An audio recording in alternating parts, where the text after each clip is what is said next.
Welcome to the Scientific Dose. Today, we're completely changing the way we look at the cell membrane. Most of us probably picture the cell membrane as just this static physical barrier, right? Like a wall that keeps the inside in and the outside out. But in this explainer, we're going to reveal how it is actually a highly dynamic microfactory.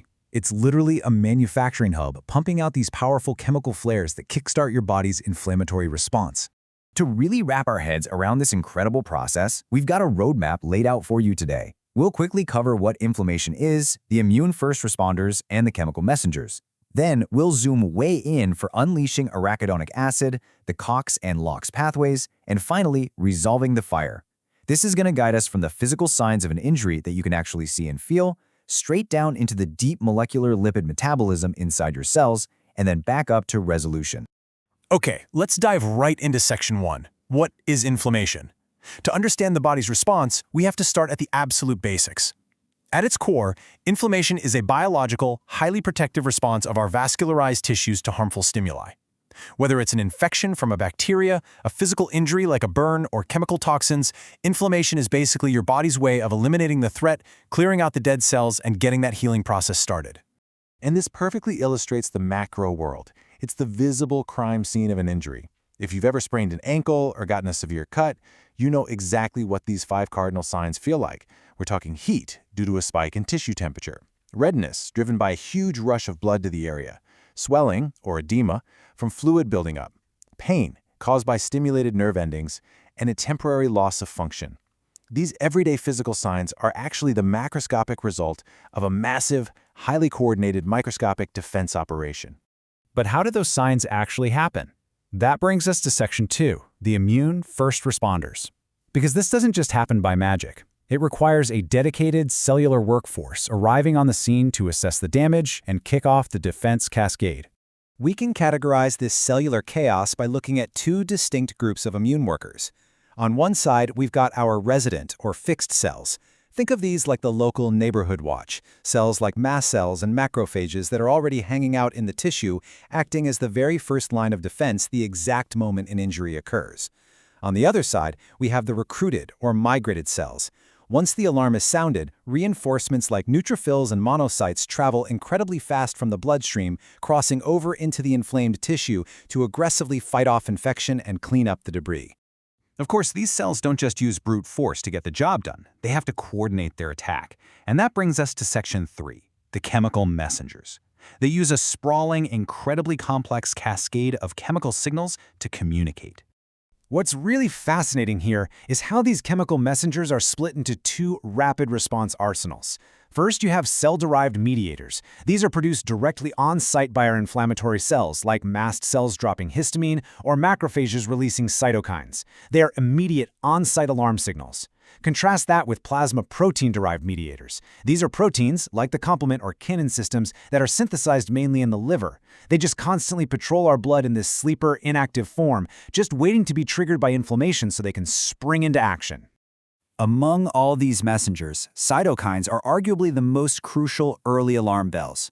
When a cell gets activated by an injury or a pathogen, its cytokine genes literally turn on, and the cell just starts pumping out cytokines, things like TNF-alpha and interleukin-1.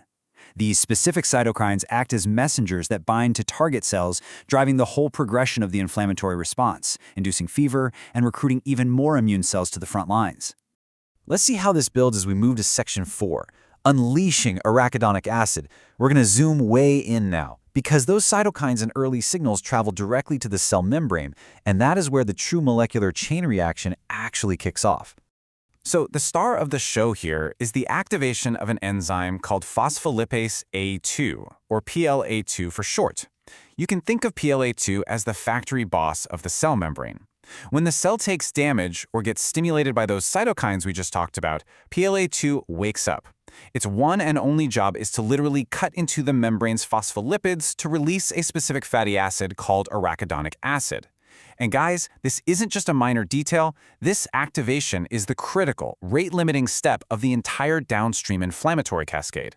Let's break this mechanism down in detail, because this is exactly where the magic happens. Look closely at the structure of the cellular membrane's glycerophospholipid. You've got a glycerol backbone attached to fatty acid chains. Now, when PLA2 gets activated by an inflammatory stimulus, It specifically targets and attacks the SN2 ester bond of the phospholipid, most commonly phosphatidylcholine. By adding water, which is a process called hydrolysis, PLA2 cleaves that exact SN2 bond. This molecular surgical strike breaks the lipid down. It leaves behind a byproduct called lysophospholipid, and most importantly, it completely frees up that highly prized arachidonic acid from the membrane so it can float freely into the cell.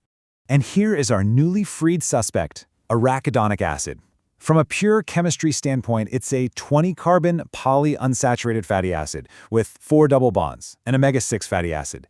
But biologically speaking, once PLA2 cuts it loose from the membrane, arachidonic acid becomes the core raw material. It's the base ingredient that your cells are going to use to manufacture all of those potent chemical flares. Now that we've secured our raw material, we can transition into Section 5, the cyclooxygenase and lipooxygenase pathways. Think of this branching metabolism as the actual manufacturing floor, where arachidonic acid gets turned into some seriously potent molecular weapons. Which naturally leads us to a pretty vital question. What happens to the arachidonic acid now? How does this one tiny microscopic fatty acid trigger the massive, macro-level physical responses of heat, pain, and swelling that we actually feel? Well, the answer is that the freed arachidonic acid gets immediately funneled into 3 major enzymatic assembly lines. Right after PLA2 does its job, arachidonic acid is captured by either the cyclooxygenase, or COX pathway, the lipooxygenase, or LOX pathway, or the cytochrome P450 pathway. Each of these unique assembly lines takes that acid and bends, folds, and oxidizes it into different families of incredibly active but very short-lived lipid mediators known as eicosanoids. Let's connect that microscopic process right back to the macro symptoms. If arachidonic acid goes down the COX pathway, it pumps out prostaglandins and thromboxanes. For instance, it generates prostaglandin E2, which is the exact chemical mediator responsible for triggering the fever, the sharp pain, and the edema you feel when you get hurt. On the flip side, if it goes down the LOAX pathway, it produces leukotrienes, which powerfully attract more white blood cells to the area. By the way, every time you take an anti-inflammatory drug like ibuprofen, you are chemically blocking this exact COX pathway to stop the production of those pain-causing prostaglandins. Pretty wild, right? But as you can probably guess, inflammation is a powerful, self-amplifying positive feedback loop. More inflammation triggers more PLA2, which releases more arachidonic acid, which causes even more inflammation. So that brings us to Section 6, resolving the fire. How exactly is this loop eventually shut down to prevent chronic tissue damage? Beautifully enough, the very same source material provides the solution. Later on in the inflammatory cycle, arachidonic acid literally shifts its metabolic gears. Instead of churning out pro-inflammatory eicosanoids, it starts producing specialized anti-inflammatory mediators called loxins, resolvins, and protectins. These molecules act like biological fire extinguishers. They actively halt the recruitment of new neutrophils, they signal macrophages to come in and sweep up the dead cells and cellular debris, and they stimulate tissue repair. This effectively resolves the fire and ends the inflammatory stage. So we've seen how perfectly orchestrated this whole process is, from a single membrane phospholipid all the way to resolving an injury. But I want to leave you with a provocative thought. If inflammation is the body's primary way of healing, at what point does the cure become the disease? Because when that factory boss, PLA2, becomes excessively active and just won't shut off, we start seeing the onset of chronic inflammatory disorders, from crippling arthritis and severe asthma all the way to cardiovascular disease. Understanding this delicate balance of our biology is absolutely crucial. Thanks for joining me on this explainer, and keep questioning the science behind the scenes.